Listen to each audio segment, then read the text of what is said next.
Y hablábamos de Jueces, en el capítulo 16, y empezamos a compartir de Barín o Deuteronomio, capítulo 16, versículo 18, hasta el capítulo 21, versículo 9. Y hubieron varios temas, se los voy a repetir para los hermanos que se están conectando nuevamente. Se habló de la administración de la justicia, cómo Dios, el Eterno, Yahweh, Elohim, ya hace más de 5.700 años que ya estableció, dijo, no, el pueblo necesita ser ordenado jurídicamente, leyes. La nación necesita leyes. Quiero saludar a mis hermanos también que están a través de Radio Vida Gospel, están escuchando la palabra del Señor que estamos compartiendo. En estos momentos hay hermanos de Rosario que están conectados. Saludamos a Ramón Machuca, saludamos a la familia de nuestra hermana Luisa Noriega, que es de aquí de Tanti, pero ya hay familia de Rosario que han descargado la aplicación del Play Store desde su móvil, Radio Vida Gospel Córdoba, y están siguiendo esta transmisión. Así que los bendecimos, muchas gracias por compartir con nosotros. También aquí en Tanti está nuestra copastora Mari Zamora, también fiel oyente, juntamente con la familia, a quienes saludamos en esta tarde y los bendecimos. Muy bien, justicia. Hermanos, usted a lo mejor dirá, en este mundo no hay justicia. Es cierto, la justicia de los hombres no es comparable, no es compatible con la justicia de Dios. Por eso ayer decíamos, Jesús dijo, primeramente busquen el reino de Dios y su justicia. Cuando nosotros buscamos eso, hermanos, va a producirse en nosotros bien, seamos justos. La justificación, que es a través de la fe, a través de Jesucristo, pero vamos a comenzar a entender y ver la diferencia que hay entre la justicia terrenal y la justicia del cielo, la celestial. Instrucciones para un rey, ¿se acuerda? Habían instrucciones para el rey que no tenía que volver a Egipto, que nunca más volviera a Egipto, que no hiciera negocios, que se aumentaran sus ingresos, que se enriqueciere ilegítimamente. Estaba prohibido para el rey. Y tenía que hacer inclusive copia de la Torá, del material que tenían del Pentateuco, hermano, de los profetas y de los escritos. A mano tenían que hacerlo, hermanos, y no tenían que moverse de esas instrucciones. Usted sabe cuántos lo hicieron, son muy pocos, creo que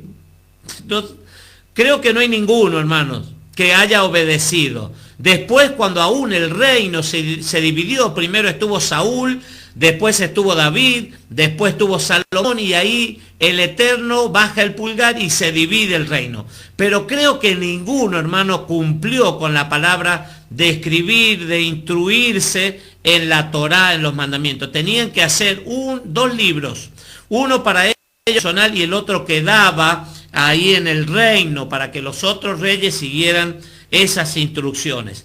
No cumplió. Salomón, hermano, lo primero que hizo, comenzó a negociar con Egipto y llevó a todo el pueblo de Israel a Egipto a negociar, hermanos, con caballos, y dice que se multiplicó y se enriqueció. Hizo todo lo que el Eterno le había dicho que no lo haga, lo hizo. También tuvo muchas mujeres. Dice que aproximadamente el Talmud, no dice la Biblia esto, sino la ley oral del pueblo de Israel, dice que el rey podría tener, eso es alguna versión extra, hasta 18 mujeres, el rey. Pero Salomón tuvo 1.700 esposas y 300 concubinas, y esas mujeres lo llevaron, hermano, a la perdición, porque lo llevaron a adorar sus dioses, porque eran mujeres paganas, no eran mujeres del pueblo de Dios.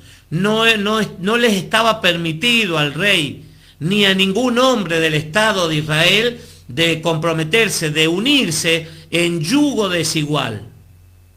Por eso la insistencia, hermanos, recién nomás compartíamos un caso ¿Cuántos hay, hermanos, de separaciones, de divorcios, de gente que no conoce del Eterno, que no conoce la palabra, pero muchísimos?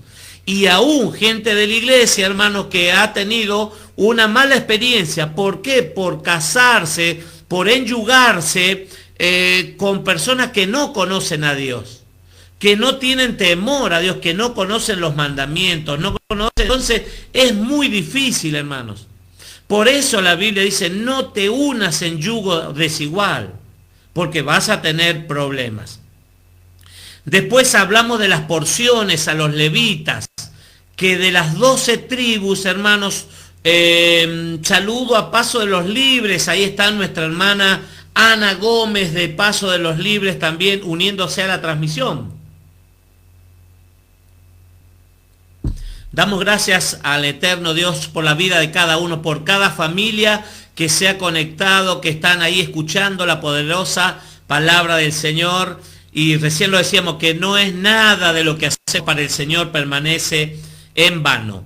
Los levitas, descendientes de Leví, tenían un trabajo sacerdotal en el templo. Ellos estaban separados para cumplir funciones, hermanos, eclesiásticas relacionadas con el templo, con la oración, con el servicio, con lo que tenía que ver con el sacerdocio. Entonces el eterno Dios no le da herencia a las 12 tribus. Ellos quedan sin tierra, sin heredad, pero les da instrucciones el Eterno a las 11 tribus restantes, que tenían que alimentar a todos los levitas, a los sacerdotes, a los que tenían esa tarea de predicar, el mantenimiento en el templo. Es un trabajo, hermanos, que lo realizaban los levitas. Por eso habían instrucciones claras y precisas para el pueblo, para las tribus, de mantenerlo a los levitas. ¿Para qué? Para que sea un ministerio bendecido, para que puedan estar fortalecidos, bien comidos, bien vestidos, que no tengan necesidad de nada. Siempre enseñamos, ¿no? Que tiene que estar bien. Jesús, cuando habla de los diezmos, capítulo 3, versículo 10, dice, traed los diezmos al alfolí y haya alimento en mi casa y probadme en esto. Está diciendo el Señor, la casa del Señor no podemos descuidarnos. No podemos descuidarnos por los siervos, los ministros, hermanos. Dice, haya alimento en mi casa. Los diezmos, recordemos que eran agrícolas, diezmos de la agricultura, el trigo, la cebada, y también ganaderos, que eran el becerro, corderos, todos esos animales que se sacrificaban en el templo y que servían de alimento a los sacerdotes, a los levitas, a los que trabajaban. Probadme en esto, dice ahí Malaquías capítulo 3, si no abriré la ventana de los cielos y derramaré bendición hasta que sobre y abunde, dice, sobre tu vida.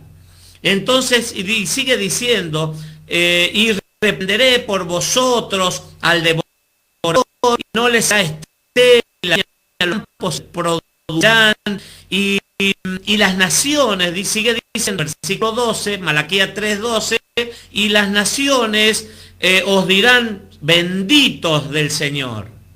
Qué lindo, cuando primeramente nos ocupamos también de las cosas del Señor, cuando apartamos, cuando honramos. Por eso ese pasaje que dice de Deuteronomio 18, del 1 al 5, habla de las porciones de los levitas, de los sacerdotes, que hay que apoyar el ministerio, queridos hermanos. Después hay amonestaciones contra las costumbres paganas. ¿Con qué está relacionado, pastor, esto? Esto está relacionado con la idolatría. Siempre, hermanos, hay repetición. En el pueblo de Israel, en el pueblo hebreo, hermanos, hay una ley que se llama la ley de la repetición, que es constantemente repetirla una vez, 2 veces, 3 veces, seguirla repitiendo a los hijos, al entrar, al salir, cuando están en el trabajo, cuando están en la casa, repetir, porque por la repetición viene el aprendizaje. Es una ley, hermano, la ley de la repetición. Entonces hay que estar muy atento. ¿Por qué? Porque se infiltra el enemigo, hermanos. Por cualquier área se va a infiltrar y va a querer llevar a los hermanos. ¿Sabe qué? La batalla más fuerte se realiza contra los hermanos de las congregaciones, con aquellos que están dando sus primeros pasos, que están interesados en usar la palabra, en aprender, en estudiar, en profundizar un poco más en conocimiento. Ahí están los ataques, hermanos. ¿Usted cree que al enemigo, a Satanás, le va a gustar que usted deje de hacer todo lo malo que está haciendo, que siga, que cambie toda esa manera de pensar que tenía, de cuántas cosas que ofendían a Dios, y hasta usted mismo le jugaba en contra? No, el enemigo no va a querer que salga de su equipo, lo va a querer tener, y van a ser las acechanzas cada vez más fuertes. Por eso Santiago capítulo 4 versículo 7 dice: someteos a Dios, resistid al diablo y huirá de vosotros. Someterse a Dios, querido hermano, es abrazar la palabra, meditar en la palabra, ser obediente, esforzarse, animarse a cosas mayores. Y ahí el enemigo va a venir y decir: no, ya no tengo lugar en esta mente, en este corazón, porque está llenando, este corazón se está llenando de palabra, se está llenando de fe, se está llenando de esperanza, ya hay sanidad, está depositando su confianza en el eterno. Y es mucho mayor, dice la Biblia, el que está en nosotros que el que está en el mundo. Bien. Amonestaciones contra las costumbres paganas, algo que debemos tener muy en cuenta. Y lo que quiero compartir ahora con ustedes va a hablar acerca de una promesa del Eterno para todo el pueblo de Israel, que va a levantar a un profeta como Moisés. Esto lo está hablando Moisés. Moisés está hablando a la congregación. Recordemos que están a punto de entrar a la tierra prometida. Usted dirá: pero ¿cuándo esta película va a terminar? Que entren de una vez para tomar la tierra, para poseerla. Pero hay que estar atentos. Vamos por partes. ¿Por qué? Porque a Moisés le quedan 37 días de vida. ¿Qué haría usted, querido hermano, querida hermana, si le quedan pocos días de vida? Hay un rey, el rey Ezequías, me voy por otro lado. El rey Ezequías le quedaban, el profeta Isaías fue y le dijo: arregla tus cosas, ordena tus cosas, porque ya no vivirás más. Te quedan 10 días de vida. Y dice la Biblia que el rey Ezequías se fue corriendo contra una pared y que comenzó a llorar con gran lloro, a gritos. El profeta Isaías lo deja, abandona esa escena. Pero en el camino, el Eterno, Dios se le va a aparecer y le va a hablar y le va a decir: vuelve y dile a Ezequías que ya no llore más, que a esos 10 días de vida que le quedan, le voy a agregar 15 años. Fíjense cómo cambió la trayectoria de ese diagnóstico, de ese pronóstico. Pero Ezequías había hecho algo muy importante en ese llanto que estaba contra la pared. Dice la Biblia que él dijo: Señor, acuérdate de mí, que he andado delante de ti con un corazón íntegro, siempre un corazón íntegro y delante de ti. Y dice que el eterno Dios oyó esa oración. Él sabe, hermanos, cuando nosotros andamos verdaderamente con un corazón íntegro, un corazón convertido, un corazón constricto, un corazón humillado, un corazón con la tendencia a obedecer, a volverse a Dios, a tomar la cruz cada día, a esforzarse, a animarse. Eso lo sabe el Señor. Y le mandó a decir a Isaías: ve y dile que no llores más, ya oí su oración. Entonces le agregó 15 años. Pero a Moisés le están quedando 37 días y está tratando de meterle todo en la mente de esa generación nueva, hermanos, para que le vaya bien, para que no peque, para que se esfuerce, para que vayan con esas instrucciones, hermanos, precisas, porque van a haber pueblos, se van a encontrar con pueblos altamente politeístas, idólatras, que van a tratar de llevarlos, arrastrarlos, hermanos, a la idolatría, al pecado, a que se olviden de dónde los sacó el Señor y hacia dónde los lleva, hermanos. Entonces, Moisés va a tratar de meter todas las instrucciones, y dice así, mire, en Deuteronomio de Barín, capítulo 18, versículo 14. Vamos a ir hasta el 19:14, queridos hermanos. Mire, estos pueblos que conquistarás escuchan a los que calculan momentos propicios para hacer tal o cual actividad, y a los adivinos, pero a ti, Hashem, el nombre, dice, tu Dios no te permite hacer esto. Le está diciendo, tengan cuidado, porque donde van a entrar, esa gente consulta. ¿A quiénes? Consulta a los adivinos, dice, consulta a los adivinos, y tienen esa debilidad, pero a ti no te es permitido. ¿Sabe qué? Mucha gente, hermanos, se preocupa, y mucha gente quiere que se... Yo era uno de esos, que o le lean la mano, eso se llama quiromancia, o la necromancia, consultar a muertos para ver qué me va a pasar el día de mañana, en el futuro, cómo va a ser mi futuro. Mucha gente, hermano, hay una curiosidad en el hombre. Eso es nato en el hombre, nace con ese deseo, esa curiosidad de saber qué viene en el futuro, qué le depara el futuro. ¿Quién no es así? Todos. En algún momento he dicho, ¿cómo irá a ser mi vida? ¿Cómo será de acá a 10 años? ¿Estaré vivo? ¿Estaré muerto? ¿Cómo serán mis hijos? ¿Y sabe cuál es, hermano, la receta? ¿Cuál es estar seguro, tener una convicción, una seguridad de cómo va a ser nuestro futuro? En que el presente, hermano, nosotros tenemos que trabajarlo al presente. En el presente nosotros, hermano, tenemos que esforzarnos, animar, trabajar en el presente para que en el futuro, porque hoy, hermanos, somos el resultado de todo lo que hemos pensado tiempo atrás, de todas decisiones que hemos tomado en el tiempo atrás, en el pasado, de todo aquello que hicimos o dejamos de hacer en el pasado. Hoy somos el resultado. Si hubo apatía, desánimo, bueno, en el pasado, hoy lo estás viviendo. Vienen los resultados. Por eso podemos proyectarnos al futuro cuando nos esforzamos, hermanos, cuando trabajamos en nuestro futuro. Y comenzamos a animarnos, a creer, y el resultado de todo el trabajo, de todo lo que se está haciendo, el esfuerzo, animarse, lo vas a ver un poco más adelante. Entonces a ellos no les está permitido las consultar, hermano, a divinos, agoreros, hechiceros, nada de eso. Nada de eso. Solo el eterno Dios y la palabra que infunde aliento, que infunde esperanza.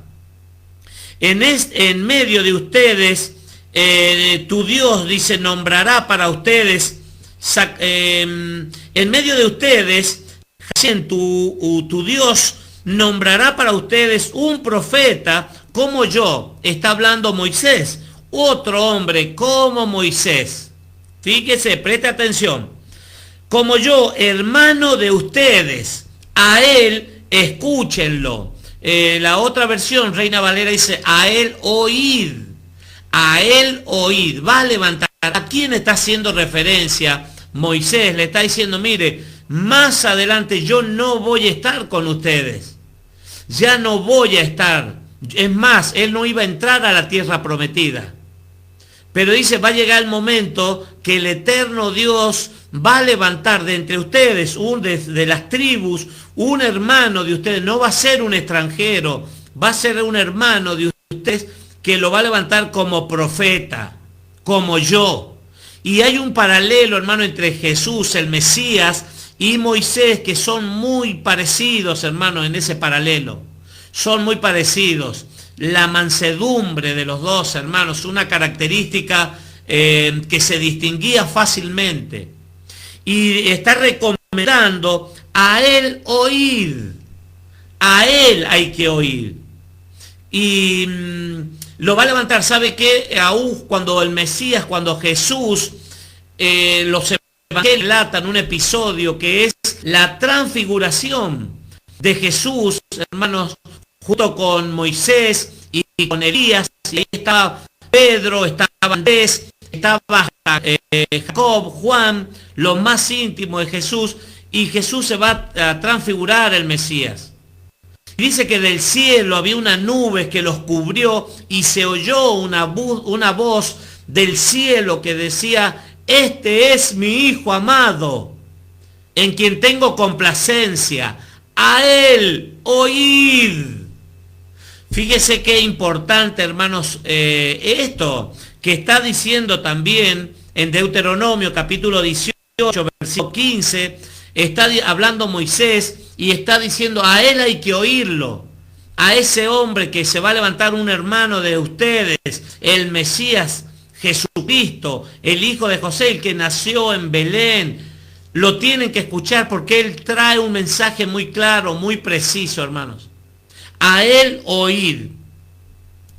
Isaías capítulo 66, versículo 6, habla que tres voces escuchamos, queridos hermanos. Voz del pueblo, dice, voz de alboroto, la voz del templo, nuestra propia voz, y la voz de Jehová nuestro Dios. Tres voces, hermanos. Y muchas personas, cuando no están muy confiadas y muy afirmadas en la palabra del eterno Dios, son movidas muy fácilmente de la situación, hermanos.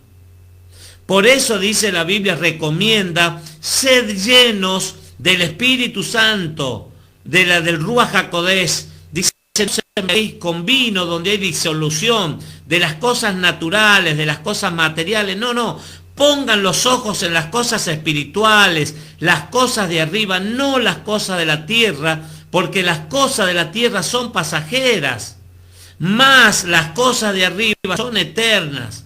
Llénense de la palabra del Señor. Ahí hay medicina, ahí hay luz. La palabra del Señor es dulce como la miel a nuestros labios. Tres voces, hermanos. Y muchas veces tendríamos que preguntarnos: ¿qué voz estás oyendo en este tiempo? La voz del pueblo, la murmuración, el chisme, las contiendas, la voz del enemigo, lo que el enemigo usa, hermanos, para susurrarte al oído. O tu propia voz. Estás escuchando, tu propia voz. Ayer hablaba y decía que muchas veces la persona quiere oír lo que tiene en su corazón. Por ahí consulta al pastor, a un líder, y dice: mira, la Biblia dice que tenés que hacer tal cosa. Pero él no se queda conforme la persona con esa devolución, sino que busca otra hasta que alguien le endulce el oído. Y le dice: bueno, hacelo como vos pensás, total, no está tan mal. Y escucha su propia voz. Pero dice que hay una voz, dice la voz de Jehová. ¿Y sabe qué sucede con la voz? La voz del eterno Dios, desde el principio, desde Génesis, dice que Adán y Eva, cuando habían cometido el pecado, dice que se escondieron, porque se vieron que estaban desnudos. Y se escondieron, y cuando oyeron, dice, la voz que Jehová Dios, Yahweh, Elohim, se paseaba por entre el Edén, en el paraíso, dice que lo llama a Adán, y Adán inmediatamente fue porque estaban desnudos. Entonces el Eterno le va a preguntar: ¿quién te enseñó que estaba desnudo? ¿Por qué te escondes? No, porque estamos desnudos y habían comido el fruto prohibido. Las personas, hermanos, tienen temor a la voz de Dios y no quieren oír la voz. No quieren oír la voz de Dios, del Eterno, porque sus obras son malas. Luz resplandeció en las tinieblas. Pero los hombres, dice, amaron más las tinieblas, la oscuridad. ¿Por qué? Porque sus obras eran malas. La voz, hermano, a él oí. Dice que debemos oírlo, a ese profeta que va a levantar de en medio de ellos, a él escucharlo. El profeta será hermano de ustedes, como yo, dice Moisés, como yo lo soy. Pues, dice el versículo 16, Eso es lo que tú pediste en Horeb, en Sinaí, a Dios en el día de la asamblea. Fíjese lo que habían pedido. Esto lo había pedido el pueblo, hermanos. En referencia, dice, cuando dijiste que no vuelva a escuchar la voz de Hashem y Elohim, nuestro Dios, ni que vea este gran fuego nuevamente, porque para que no muera.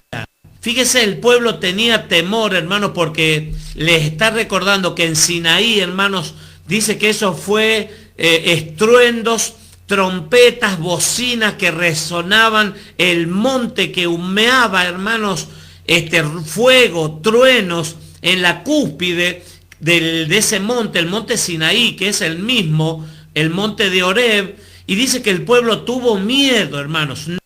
Dice que no se querían acercar.